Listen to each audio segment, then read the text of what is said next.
MSc முடிச்சுட்டு ஒரு private ஸ்கூலில் ஒர்க் பண்ணேன். அங்கே ஒரு வாரம் தான் இருந்தேன். ப்ரைவேட் ஸ்கூல் வந்து அதோடைய கஷ்டங்கள்லாம் தெரிஞ்சுட்டு எப்படி லைஃப்பை இது வந்து அதுக்கு மேலே ரன் பண்ணுறதுக்கு கரெக்டாக இருக்காது அப்படின்னு தெரிஞ்சுட்டு ஒரு வாரத்திலே நான் வந்து ரிசைன் பண்ணிவிட்டு வந்துட்டேன்.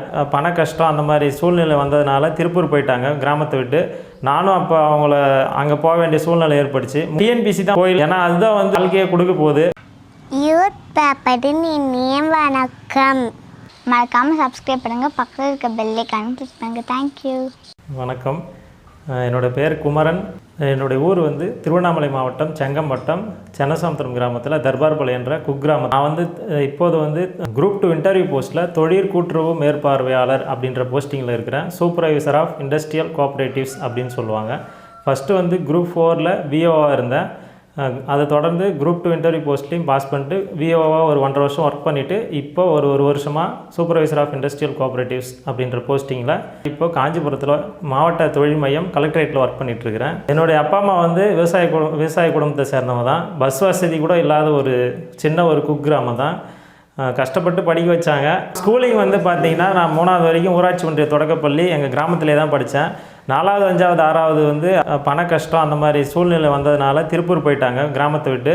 நானும் அப்போ அவங்கள அங்கே போக வேண்டிய சூழ்நிலை ஏற்பட்டுச்சு. 7வது 8வது ஒரு அரசு ஸ்கூல்லையும் 9வது 10வது ஒரு அரசு உயர்நிலைப் பள்ளியில் தான் படித்தேன். 11வது 12வதும் தமிழ் மீடியம், எல்லாமே நான் தமிழ் மீடியம் தான். 11வது 12வது அரசு ஆண்கள் மேல்நிலைப்பள்ளி செங்கத்தில் தான் படித்தேன். அதான் காலேஜுமே வந்து Tamil medium. BSc MSc BEd முடிச்சிருக்கிறேன். பிஎஸ்சி வந்து government arts college Tiruvannamalai, MSc BEd ரெண்டுமே கோயம்புத்தூர் ராமகிருஷ்ணா மிஷனில் படித்தேன். நான் வந்து எம்எஸ்சி முடிச்சுட்டு 2016 எம்எஸ்சி முடிச்சுட்டு ஒரு ப்ரைவேட் ஸ்கூலில் ஒர்க் பண்ணேன். இன்டர்வியூ அட்டன் பண்ணிவிட்டு அங்கே ஒரு வாரம் தான் இருந்தேன். ப்ரைவேட் ஸ்கூல் வந்து அதோடைய கஷ்டங்கள்லாம் தெரிஞ்சுட்டு எப்படி லைஃப்பை இது வந்து அதுக்கு மேலே ரன் பண்ணுறதுக்கு கரெக்டாக இருக்காது அப்படின்னு தெரிஞ்சுட்டு ஒரு வாரத்திலே நான் வந்து ரிசைன் பண்ணிவிட்டு வந்துட்ட பிறகு ரொம்ப ஒரு கஷ்டமான சூழல். ஏன்னா போனதுமே ஒரு வாரத்திலே வேலையை ரிசைன் பண்ணிட்டோம் அப்படின்ற மாதிரி ஒரு கஷ்டம். ஊரில் என்ன நினைப்பாங்க அப்படின்ற மாதிரி ஒரு மனசங்கட்டமான நிலை வந்துச்சு. அப்போ வந்து எந்த வழிகாட்டுதலும் இல்லை. அதிகமாக பார்த்திங்கன்னா கிராமப்புறத்தில் இருக்கிறவங்களுக்கு கண்டிப்பாக வழிகாட்டுதல் இல்லை. அப்பா அம்மாவை படித்தவங்களாக இருந்தால் நமக்கு வழிகாட்டுதல் இருக்கும், இல்லை சொந்தக்காரங்கனாச்சும் படித்தவங்க இருந்தால் ஒரு வழிகாட்டுதல் இருக்கும். எந்த ஒரு வழிகாட்டுதலும் இல்லாமல் தான் என்ன முடிவு எடுக்கலாம் அப்படின்ற ஒரு சூழ்நிலை, கஷ்டமான சூழ்நிலை. ஒன்று மறுபடியும் வேலைக்கு போகணும், ஏன்னா இவ்வளோ படிச்சிருக்கோம், வேலைக்கு போகலை அப்படின்னு சொல்லிட்டு சொந்தக்காரங்களாம் சொல்ல ஆரம்பிப்பாங்க. ஆனால் எல்லாருக்குமே நமக்கு ஒரு அசிங்கம். அடுத்து என்ன பண்ணுறது அப்படின்ற ஒரு இக்கட்டான சூழ்நிலை தான். நான் காலேஜ் டிகிரி முடிச்சிருந்தப்போ ஒருத்தர் வந்து டிஎன்பிஎஸ்சி பாஸ் பண்ணிவிட்டு வேலைக்கு போயிருந்தார். என் கூட படிக்கிறவரோட அண்ணன் அப்படின்னு அது தெரியும் எனக்கு. அப்புறமா இந்த ப்ரைவேட் ஜாப் விட்டு வந்த பிறகு அந்த திங்கிங் வந்துச்சு, ஒரு வேளை எக்ஸாமுக்கு எதனா ட்ரை பண்ணலாமா அப்படின்னு சொல்லிட்டு. ஏன்னா ஒன்று வேலைக்கு போய் ஆகணும் ப்ரைவேட்டுக்கு, இல்லைனா அடுத்து என்னென்னு நம்ம டிசைட் பண்ண வேண்டிய சூழ்நிலை. அந்த சமயத்தில் ஒரு இக்கட்டான முடிவு எடுக்க வேண்டிய சூழ்நிலை வந்துச்சு. ரொம்ப ஒரு டிப்ரெஷன். எப்படி இந்த முடிவு எடுத்தால் நம்ம சக்ஸஸ் பண்ண போகிறோமா, வேலையை விட்டுட்டு வந்துட்டோம், மறுபடியும் வேலைக்கே போயிட்டால் நல்லதா, இப்போ கவர்மெண்ட் ஜாபுக்கு போயிட்டு வேலை கிடைக்காமல் போயிடுமா, வேலை கிடைக்குமா, போனால் நேர்மையான வழியில் வேலை கொடுக்குறாங்களா, இல்லை இந்த ஜாபுக்கு போயிட்டு இதை இயர்ஸ் வேஸ்ட் பண்ணிட்டேன்னா 2 வருஷம் 3 வருஷம் கோச்சிங் கிளாஸ் போயிட்டு அந்த மாதிரி எண்ணங்கள் வந்துச்சு. அப்போ அந்த சமயத்தில் வேறு வழி இல்லை. ஒரே ஒரு நம்பிக்கையை கொண்டு தான் போனேன். டிஎன்பிஎஸ்சியில் ஒருத்தர் பாஸ் பண்ணியிருக்காரு, அதை நம்மளாலே முடியும், நம்ம முயற்சி பண்ணி பார்க்கலாம், வேறு வழியே இல்லை, ஏதாவது ஒரு முடிவு எடுத்தே ஆகணும் அப்படின்ற ரொம்ப அது ஓவர் டிப்ரெஷன் தான். அந்த சமயத்தில் நான் ஒரு 10 நாள் சாப்பிடாமலே தான் இருந்தேன். ரொம்ப கஷ்டப்பட்டுட்டு என்ன பண்ணுறதுனே தெரியாமல் யாருக்கிட்ட முடிவு கேட்குறது என்ன தெரியல. அந்த மாதிரி ஒரு இக்கட்டான சூழ்நிலையில் தான் அவர் ஒருத்தர் வேலைக்கு போனார் அப்படின்றத தெரிஞ்சுட்டு சரி முயற்சி எடுத்து பார்க்கலாம் அப்படின்னு சொல்லிட்டு என் ஃப்ரெண்டுக்கு கால் பண்ணேன். அவங்க அண்ணன் வந்து வேலைக்கு போகிறத பற்றி விசாரித்தேன். அப்புறம் என் ஃப்ரெண்டும் வந்து கிளாஸ் போயிட்டு இருக்கதா சொன்னார். அதை கேட்டு தான் நானும் கிளாஸ் போனேன். 2016 கிளாஸ் போனேன், கோச்சிங் போனேன் டிஎன்பிஎஸ்சிக்கு. கிளாஸ்லாம் போயிட்டேன். வேறு வழி இல்லாமல் டிஎன்பிஎஸ்சி தான் நம்ம பார்த்துக்கலாம் அப்படின்னு சொல்லிட்டு தான் போயிட்டோம். போயிட்டுமே வந்து நான் வந்து மறுபடியும் போயிட்ட பிறகு நான் எடுத்த முடிவு ஸ்ட்ராங்காக எடுத்துட்டேன். அதனால் நான் தேவையில்லாத சிந்தனைகளை எதையும் போட்டுக்கல. என்னால் முடியணும், ஓகே, ஈஸியாக ஓரளவுக்கு தமிழில் தான் இருக்குது. நம்ம தமிழில் பேசுகிறது நமக்கு புரிய போகுது, எழுத்துக்கள்லாம் தமிழில் தான் இருக்குது. இதில் போய் என்ன இருக்குது, படித்தா புரிஞ்சிக்க போகிறோம், தெரிலனா கேட்டால் தெரிஞ்சிக்க போகிறோம். நம்ம வேறு வழியில் தெரிலனா கேட்டு தான் தெரிஞ்சிக்க போகிறோம். ஃப்ரெண்ட்ஸு சார்ஸு யார் மூலமானாவோ இல்லை இணையதளம் யூடியூப் அந்த வீடியோஸில் சர்ச் பண்ணி நம்ம தெரிஞ்சுக்கிறது. நமக்கு தெரியாத தெரிஞ்சு தான் ஆகணும், வேறு வழி கிடையாது. பாஸ் பண்ணோம். வந்துட்டோம். அதுக்கப்புறம் நான் வந்து தேவையில்லாத ஒரு நெகட்டிவோ இல்லை மறுபடியும் ஜாபுக்கு போகலாம் இல்லை அந்த மாதிரி எண்ணங்களை நான் எதையுமே ஒரு துளி கூட எனக்கு வந்தது கிடையாது. வந்துட்ட பிறகு அதுக்கான சூழ்நிலையில் நம்ம என்ன பண்ணணும், அதை பாஸ் பண்ணுறதுக்கு என்ன பண்ணணும், அந்த விஷயத்தை மட்டும் தான் யோசித்தேன். கரெக்டாக ஃபாலோ பண்ணிட்டு அதுக்கான எண்ணங்களை வச்சுட்டு தான் நான் செயல்பட்டேன். ஃபஸ்ட்டு போய் ஜாயின் பண்ணிவிட்டு கோச்சிங் கிளாஸ் ஒரு ஃபஸ்ட்டு கால்ஃபர் வந்து 2016 நவம்பரில் எழுதினேன். ரொம்ப கஷ்டப்பட்டு படித்தேன். வீட்லேயுமே வந்து ரொம்ப சப்போர்ட் பண்ணாங்க. விவசாய குடும்பத்தில் தான் சேர்ந்தவன். விவசாயத்தில் நிறைய வேலைகள் இருக்கும். இருந்தாலும் அப்பா அம்மா வந்து எனக்கு ஃபுல் சப்போர்ட் பண்ணாங்க. எந்த வேலையும் வாங்கலை. படிப்புக்கு அவங்க முதல் முக்கியத்துவம் கொடுப்பாங்க. அந்த விதத்தில் எந்த வேலையும் வாங்காமல் என்னை இப்போ ஃபுல்லாகவே படிக்க வச்சாங்க. ஃபஸ்ட்டு கால்ஃபரில் 171 கொஷின் போட்டேன். அப்போ சாருங்க நான் போன சமயத்தில் பாஸ் பண்ணிடலாம், 170 எடுத்தால் கிடச்சிடலாம் அப்படின்ற மாதிரி தான் படிக்கிற சமயத்தில் சொன்னாங்க. ஆனால் அந்த டைம் வந்து கொஷின் ஈஸியாக இருந்ததுனால 180 கொஷினுக்கு தான் வேலை கிடச்சிச்சு. அது வந்து நான் ஒரு ஏமாந்துட்டேன். சரி பரவாயில்ல அப்படின்னு சொல்லிட்டு அதில் என்னென்ன பிழைகள் பண்ணோம், அதை எப்படி சரி பண்ணிக்கலாம் அப்படின்னு சொல்லிட்டு அடுத்து முயற்சி பண்ணேன். அடுத்த கால்ஃபர் வரத்துக்குள்ளே டெட்டு எழுதியிருந்தேன். Teachers eligibility test. நான் எம்எஸ்சி பிஎட் முடிச்சதுனால அதுவும் பாஸ் பண்ணிட்டேன். ஆனால் அதுக்கப்புறம் வந்து அது போஸ்டிங் போடலை எதுவும். அதை அப்படியே நிறுத்தி வச்சுட்டாங்க. அதன் பிறகு தான் குரூப் 4 மறுபடியும் அடுத்த கால்ஃபர் செகண்ட் கால்ஃபர் நம்ம என்னென்ன மிஸ்டேக் பண்ணோம் அப்படின்னு சொல்லிட்டு அதெல்லாம் சரி பண்ணிவிட்டு குரூப் 4 செகண்ட் கால்ஃபரில் 173 கொஷின் போட்டேன். அதாவது இவ்வளோ மார்க் எடுக்கணும், இவ்வளோ ரேங்க் வரணும் அப்படின்னு நினச்சிட்டுலாம் நான் படிக்கலை. நமக்கு தேவை வேலை. அதாவது 5000 போஸ்டிங் இருந்தாலும் அதில் அந்த கடைசி போஸ்டிங்காச்சும் ஏதோ ஒரு வேலை கிடைக்கணும் அப்படின்ற ஒரு எய்மில் தான் போய் படித்தோம். ஆனால் வந்து நல்ல மார்க் ஸ்கோர் பண்ணேன். 173 கொஷினு. அந்த டைம் வந்து ரொம்ப அதிகமாக அப்ளை பண்ணியிருந்தாங்க. 21 லட்சம் பேர் அப்ளை பண்ணியிருந்தாங்க கிட்டத்தட்ட. அதில் வந்து நான் வந்து 170வது ஆளாக வந்திருந்தேன் தமிழ்நாட்டிலே. கம்யூனிட்டி ரேங்க்கில் 89வது ரேங்க்கு. டிஸ்ட்ரிக்ட்லேயும் ஃபஸ்ட்டு நான் தான் ஃபஸ்ட்டு மார்க்கு. டிஸ்ட்ரிக்ட்லேயும் கலெக்டர் கையில் திரு கேஎஸ் கந்தசாமி அவர்கள்ட்ட வந்து ஃபஸ்ட்டு போஸ்டிங் நான் தான் போயிட்டு வாங்கினேன் அத்தனை பேர் இருக்கும்போது. குரூப் 4 அது பாஸ் பண்ணிவிட்டு நான் ஜாப் வர வரைக்கும் வெயிட் பண்ணிட்டு இருந்தேன். அதை தொடர்ந்து குரூப் 2 இன்டர்வியூ போஸ்ட் வந்துச்சு. ப்ரிலிம்ஸ் ஈஸியாக பாஸ் பண்ணிட்டேன் குரூப் 4 படிச்சிருந்ததுனால. மெயின்ஸுக்கு வந்து நான் போன இடத்துல தொடர்ந்து கிளாஸ் போனேன். ஓரளவுக்கு கோச் பண்ணாங்க, நல்லா படித்தேன். மெயின்ஸும் கிளியர் பண்ணிட்டேன். இதுக்கிடையில் வந்து நான் வேலைக்கு ஜாயின் பண்ணிட்டேன் குரூப் 4. ஒரு 1.5 வருஷம் போயிட்டு இருந்துச்சு. குரூப் 4 வேலை ஜாயின் பண்ணுறதுக்கு முன்னாடியே நான் மெயின்ஸ் முடிச்சிட்டேன். அதுக்கப்புறம் இன்டர்வியூ மட்டும்தான் பெண்டிங் இருந்துச்சு. குரூப் 4 விஓ இருக்கும்போது இன்டர்வியூ வந்துச்சு. இன்டர்வியூக்கு ஒரு 10 நாள் தான் லீவ் எடுத்துகிட்டு படித்தேன். மார்க் இன்டர்வியூஸ் ஒரு 2-3 இன்டர்வியூ அட்டன் பண்ணேன். அதை வச்சுட்டே நான் போயிட்டு ஓரளவுக்கு நல்லா பண்ணிட்டு வந்தேன். இன்டர்வியூக்கெலாம் நல்ல வழிகாட்டுதல்கள் இருந்துச்சு. கிளாஸ்லேயும் சரி, இங்கே ஒரு ஃப்ரீயாகவே ஒரு இலவச பயிற்சி மையம் திருவண்ணாமலையில் கொடுத்தாங்க. அங்கேயும் போயிருந்தேன். டாக்டர் ஏபிஜே அப்துல் கலாம் பயிற்சி மையம் அதில் கொடுத்துருந்தாங்க. அங்கேயும் போயிட்டு நல்லா மார்க் இன்டர்வியூ யூஸ்ஃபுல்லாக இருந்துச்சு. அது முடிச்சுட்டு அதை இன்டர்வியூ அட்டன் பண்ணிவிட்டு ரிசல்ட்ஸ்க்கு வெயிட் பண்ணிட்டு இருந்தேன். குரூப் 2ல் நல்ல ஒரு எப்படி சொல்கிறது, ஒரு 4-5 டிபார்ட்மெண்ட் இருந்துச்சு.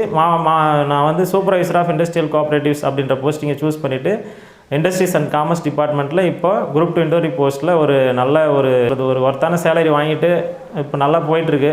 ஒரு இப்போ ப்ரெஷர் இல்லாத ஒரு லைஃபு, செக்யூரிட்டி நமக்கு கவர்மெண்ட் ஜாப்னா அந்த வகையில் நல்லா போயிட்டுருக்கு. இப்போ தமிழ் மீடியம் படித்தா பாஸ் பண்ண முடியுமா அப்படின்ற மாதிரி ஒரு டவுட்டு நிறைய பேர் சொல்கிறாங்க.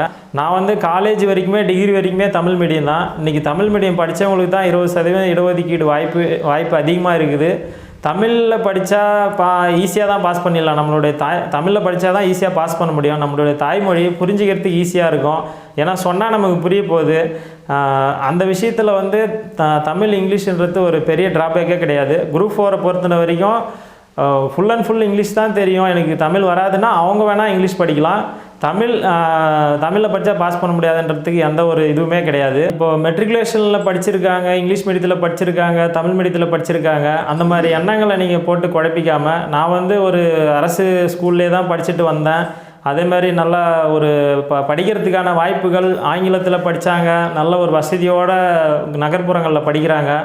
அந்த மாதிரி வசதிகள் இருந்தால் தான் இன்றைக்கி படிச்சுட்டு பாஸ் பண்ணிட்டு போக முடியுன்ற ஒரு கான்செப்ட்லாம் கிடையாது. எப்படின்னா நம்ம டிஎன்பிசி பொறுத்த வரைக்கும் படித்தா வேலை கிடைக்க போகுது, அதுக்கான முயற்சிகள் மட்டும்தான் நம்ம செய்ய போகிறோம். பணம் இருக்கிறவங்க தான் பாஸ் பண்ண முடியும். நான் வந்து என்னோடய எக்ஸ்பீரியன்ஸ்லேயே பார்த்தீங்கன்னா எவ்வளோ பேரை பார்த்துருக்கேன். என் கூட படித்தவங்களையும் நல்ல ஒரு என்ன சொல்கிறது, நல்ல ஒரு வெல்த்தான ஃபேமிலியிலேருந்து படித்த பசங்களும் சரி, இவ்வளோ பேர் படிச்சிருக்கோம். ஆனால் அதிலே வந்து யாருமே எனக்கு தெரிஞ்சு கவர்மெண்ட் வேலைக்கு போகலை. ஒரு 4-5 பேர் போயிருக்காங்க. இந்த மாதிரி கிராமப்புறத்துலேருந்து கஷ்டப்பட்டு போனவங்க, அதுவும் தமிழ் மீடியத்தில் படித்தவங்க தான் போயிருக்காங்க. அந்த ஒரு எண்ணத்தை நீங்கள் போட்டு குழப்பிக்க தேவையில்லை. குரூப் 4ல் வந்து உங்களுக்கு வந்து ஒரு எக்ஸாம் தான் நீங்கள் பாஸ் பண்ணிட்டு போயிட போகிறீங்க. குரூப் 2ல் வந்து ஒரு சந்தேகம் என்ன வருதுன்னா, ப்ரிலிம்க்கு வந்து நான் தமிழில் அட்டன் பண்ணிட்டேன், மெயின்ஸ் வந்து இங்கிலீஷ் படித்தவங்க தான் நிறைய பாஸ் பண்ணுறாங்க, இங்கிலீஷில் எழுதுகிறவங்களாம் நிறைய பாஸ் பண்ணுறாங்க அப்படின்ற மாதிரி திங்கிங் தேவையில்லாது. ஏன்னா நான் தமிழில் தான் படித்தேன், தமிழில் தான் போய் எழுதின எக்ஸாமு, மெயின்ஸுமே ரிட்டன் எக்ஸாமு 300 மார்க்கு அப்படின்ற திங்கிங் நமக்கு தேவையில்லை. நான் வந்து ஃபஸ்ட் ஸ்டாண்டர்ட்லேருந்தே வந்து 12th வரைக்கும் படித்தோம், டிகிரி வரைக்கும் படித்தோம். ஏதோ ஓரளவுக்கு நம்மளுடைய நாலேஜுக்கு என்ன அரசு பள்ளிக்கூடங்களில் என்ன சொல்லி தருவாங்களோ அதை வச்சு தான் படிச்சுட்டு வந்தோம். நாலேஜை பொறுத்த வரைக்கும் ஒரு ஆவரேஜ் ஸ்டூடெண்ட் தான். ஒரு என்ன சொல்கிறது, இன்றைக்கி அந்த 21 லட்சம் பேர் காம்படிஷன், ஒரு போட்டி, தீவிரமான போட்டி, அதிலே வந்து 170வது ரேங்க் வருவேன் அப்படின்னு நான் எதிர்பார்க்கல. ஆனால் அந்தளவுக்கு ஹார்ட் ஒர்க் பண்ணியிருக்கிறேன், அதுதான் அங்கே ரிசல்ட்டாக வந்துச்சு. நான் ஸ்கூலு காலேஜ் எல்லாத்துலேயுமே வந்து ஒரு ஆவரேஜ் ஸ்டூடெண்ட்டு தான். இங்கே ஓரளவுக்கு தான் படிப்பேன், அவ்வளோ இன்ட்ரெஸ்ட் இருந்ததில்லை, ஓரளவுக்கு படிச்சிருக்கிறேன். அதை தாண்டி இன்றைக்கி டிஎன்பிசியில் வந்து பாஸ் பண்ணேன் அப்படின்னா அந்த இடத்துல நம்ம பாஸ் பண்ணோம், அதுக்கான போட்டி இருந்துச்சு, அதை நம்ம கரெக்டாக கான்சன்ட்ரேட் பண்ணோம், கரெக்டாக நம்ம அதை ஃபாலோ பண்ணதுனால மட்டும்தான் முடிஞ்சு. அதேமாதிரி நீங்கள் நம்பிக்கையோடு படிக்கலாம். எந்த விஷயத்துலனா பணம் கொடுத்து தான் பாஸ் பண்ணணும், டிஎன்பிசியில் வந்து தவறான வழியில் போயிட்டு தான் பாஸ் பண்ணணும் அப்படின்ற ஒரு தாக்கிட்டு நீங்கள் அதை பற்றி யோசிக்கவே தேவையில்லை. டிஎன்பிசி பொறுத்த வரைக்கும் ரொம்ப வெளிப்படைத்தன்மையாக தான் பண்ணிகிட்ருக்காங்க. இப்போது ஆன்சர் பேப்பர்லாம் கூட வந்து இணையதளத்தில் வெளியிடத்தான் சொல்லியிருக்காங்க. அந்தளவுக்கு நேர்மையாக தான் பண்ணுறாங்க.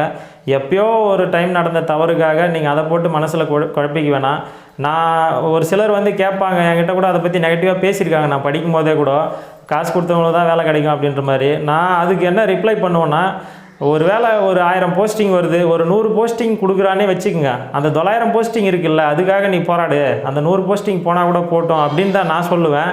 ஆனால் அந்த 100 போஸ்டிங்குமே போகிறது கிடையாது. 100% நேர்மையாக தான் பண்ணுறாங்க. கரெக்டான வெளிப்படைத்தன்மை இருக்குது. ஏன்னா இவ்வளோ பேர் அப்ளை பண்ணி அதில் ஏமாத்துறதுக்கான வழிகளே கண்டிப்பாக கிடையாது. இன்றைக்குமே வந்து நான் எங்கள் ரிலேட்டிவ்ஸில் வந்து நிறைய பேர் நம்பர் தெரியல, காசு கொடுத்தா போனேன்னு சொல்லிட்டு இருக்கிறாங்க இன்றைக்கி சுச்சுவேஷனுக்குமே. ஆனால் அப்படி ஒன்று இல்லவே இல்லை. எந்த செலவும் இல்லாமல் நேர்மையாக படித்து மட்டுமே நான் வேலைக்கு போனேன். குரூப் 4ல் ஒரே ஒரு எக்ஸாம் அட்டன் பண்ணி தான் போனேன். குரூப் 2 பொறுத்த வரைக்கும் ப்ரிலிம்ஸு மெயின்ஸ் இன்டர்வியூ அட்டன் பண்ணி தான் போயிருக்கேன். மற்றபடி எந்த ஊழல், அந்த பணம் கொடுத்து போகிற விஷயம் அந்த மாதிரி ஒன்று கிடையவே கிடையாது. டிஎன்பிசி தான் கோயில். ஏன்னா அதுதான் வந்து வாழ்க்கையை கொடுக்க போகுது. எத்தனையோ பேருக்கு சாப்பாடே வழி இல்லாமல் சாப்பாடு பக்கத்தில் வாங்கி சாப்பிட்டு அந்த எக்ஸாமை பாஸ் பண்ணி இன்றைக்கி நல்ல நிலமையில் இருக்கிறான். அது வந்து எது கொடுத்துச்சு அப்படின்னா அந்த டிஎன்பிசி தான்.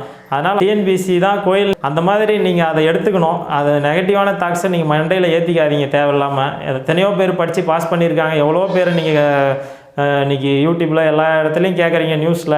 அந்த மாதிரிலாம் இருக்கும்போதும் நீங்கள் அந்த நெகட்டிவ் தாட்ஸை தேவையில்லாமல் ஏற்றிக்க தேவையில்லை. 100% ஷூராக சொல்லலாம், அந்த பணம் கொடுத்து போகிற விஷயமே டிஎன்பிசியில் கிடையாது. கால்ஃபர் விட்டாங்கன்னா கரெக்டாக நடக்கும். ஒரு சும்மா நீங்கள் என்ன சொல்கிறது, வேலை வாங்க போகிறீங்கன்னா அன்றைக்கி வந்து அவன் வந்து அந்த பெருசாக ஒரு இதுவுமே இல்லாமல் நார்மலாக போகிறோம், அன்றைக்கி நம்ம பாஸ் பண்ணிட்டோமா, நமக்கு அந்த ஆர்டர் எடுத்துகிட்டு போனோம்னா, ஹால் டிக்கெட் எடுத்துகிட்டு போனோம்னா வேலை கொடுத்துட்டு போயிட்டே இருக்கிறாங்க. நம்ம நினைக்கிற மாதிரி அங்கே போயிட்டு அந்த இன்டர்வியூக்கு வந்து அவங்களுக்கு தெரிஞ்சவங்கள வர வைக்கிறாங்கன்றது, அந்த மாதிரி ஒரு தாக்ட்டு அந்த மாதிரி எதுவுமே கிடையாது. கொஷின் பேப்பரு அந்த எந்த ஒரு பிரச்சனையுமே கிடையாது. 100% கரெக்டாக பண்ணுறாங்க. அந்த விஷயத்தில் நீங்கள் பயப்படவே தேவையில்லை, ஷூராக சொல்லலாம்.